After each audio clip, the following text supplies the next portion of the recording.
আজ দুপুরে আপনার খাবারে কি ছিল? ধোয়াটা গরম ভাতের সঙ্গে এক টুকরো মাছ, মাংসের ঝোল, নাকি তাজা শাকসবজি? মাছে ভাতে বাঙালি কথাটি বহুকাল ধরেই আমাদের লোকসংস্কৃতি ও ঐতিহ্যের প্রতীক।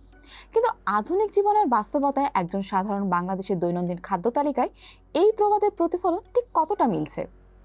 আমরা প্রতিদিন যা খাচ্ছি তা কি কেবল পেট ভরাচ্ছে, নাকি শরীরের প্রয়োজনীয় পুষ্টির চাহিদাও মেটাতে পারছে? বিশ্ব খাদ্য কর্মসূচি বা ডাব্লিউএফপির বাংলাদেশ মার্কেট মনিটর জুন 2026 প্রতিবেদনে উঠে এসেছে আমাদের প্রতিদিনের খাদ্যাভ্যাস ও পুষ্টি পরিস্থিতির তেমনই এক বাস্তব চিত্র। ডব্লিউএফপির প্রতিবেদনে একজন প্রাপ্তবয়স্ক মানুষের জন্য পুষ্টি নিশ্চিত করতে এমন একটি খাদ্য তালিকা নির্ধারণ করা হয়েছে যা দৈনিক 2100 কিলোক্যালোরি শক্তি নিশ্চিত করতে পারে। এতে কেবল ক্যালোরি নয়, প্রোটিন ও ফ্যাটেরও সুষম বন্টন রাখা হয়েছে। প্রতিবেদন অনুযায়ী একজন মানুষের মাসে প্রয়োজন মোটা চাল 7.8 কেজি এবং গম 900 গ্রাম, মাছ মাংস বা পোলট্রি 3 কেজি, ডিম 30টি, ডাল 1.5 কেজি, দুধ 4.5 কেজি, শাক 4.5 কেজি, অন্যান্য সবজি 9 কেজি, ফল 30টি, আলু 900 গ্রাম, ভোজ্য তেল 810 গ্রাম, চিনি 750 গ্রাম, মশলা 600 গ্রাম। ডব্লিউএফপির হিসাবে 2026 সালের জুন মাসে এই খাদ্য তালিকার জন্য একজন মানুষের গড়ে খরচ হয়েছে 2868 টাকা। মে মাসের তুলনায় এই ব্যয় 4.9% কমলেও অনেক মানুষের জন্য এটি এখনও নাগালের বাইরে। 2022 সালের household income and expenditure survey অনুযায়ী দেশের জাতীয় খাদ্য দারিদ্র্য সীমা মাসে 1851 টাকা, অর্থাৎ প্রয়োজনীয় পুষ্টি নিশ্চিত করতে যে 2868 টাকা লাগে তা খাদ্য দারিদ্র্য সীমার তুলনায় অনেক বেশি।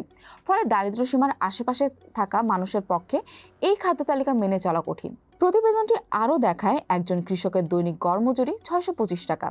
এই অর্থ দিয়ে তিনি 12 কেজি চাল কিনতে পারেন। অন্যদিকে একজন পোশাক শ্রমিকের দৈনিক গড় মজুরি 480 টাকা, যা দিয়ে কেনা যায় মাত্র 9.7 কেজি চাল। এই পার্থক্যই তাদের খাদ্য নিরাপত্তার ঝুঁকির চিত্র তুলে ধরে। ডব্লিউএফপির প্রতিবেদনে শুধু বাংলাদেশের জাতীয় খাদ্য তালিকায় নয়, কক্সবাজার ও ভাসানচরের রোহিঙ্গা শরণার্থী শিবিরের খাদ্য তালিকাও তুলে ধরা হয়েছে। শরণার্থীদের জন্য ব্যবহৃত হয় একটি এনার্জি সাফিসিয়েন্ট খাদ্য তালিকা, যা জাতীয় খাদ্য তালিকার থেকে আলাদা।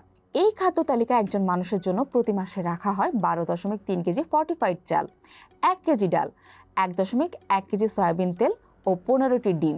অর্থাৎ জাতীয় খাদ্য তালিকার তুলনায় এখানে চালের পরিমাণ বেশি, তবে খাদ্য উপাদানের বিন্যাস আলাদা। 2026 সালে জুনে এই খাবারের জন্য ব্যয় ছিল কক্সবাজারে 1389 টাকা এবং ভাসানচরে 1479 টাকা। ভাসানচরে ব্যয় বেশি হওয়ার কারণও প্রতিবেদনে উল্লেখ করা হয়েছে। সেখানে খাদ্যপণ্য পৌঁছাতে চট্টগ্রাম থেকে প্রায় 60 কিলোমিটার সমুদ্রপথ অতিক্রম করতে হয়। বর্ষাকালে উত্তাল সমুদ্রের কারণে পণ্য পরিবহন ব্যাহত হলে এই ব্যয় আরও বেড়ে যায়। ডব্লিউএফপির বাংলাদেশ মার্কেট মনিটরে দেখানো এই খাদ্য তালিকা একজন মানুষের প্রয়োজনীয় ক্যালোরি ও পুষ্টি নিশ্চিত করতে তৈরি। কিন্তু বাস্তবতা হলো এই পুষ্টিকর খাদ্য তালিকা অনুসরণ করতে যে অর্থ প্রয়োজন তা এখনও দেশের খাদ্য দারিদ্র্য সীমার অনেক উপরে। তাই মূল্যস্ফীতি কিছুটা কমলেও চাল ও আলুর মতো মৌলিক খাদ্যপণ্যের উচ্চ মূল্য এবং সীমিত ক্রয় ক্ষমতার কারণে অনেক মানুষের জন্য প্রয়োজনীয় পুষ্টি নিশ্চিত করা এখনও বড় চ্যালেঞ্জ হয়ে রয়েছে।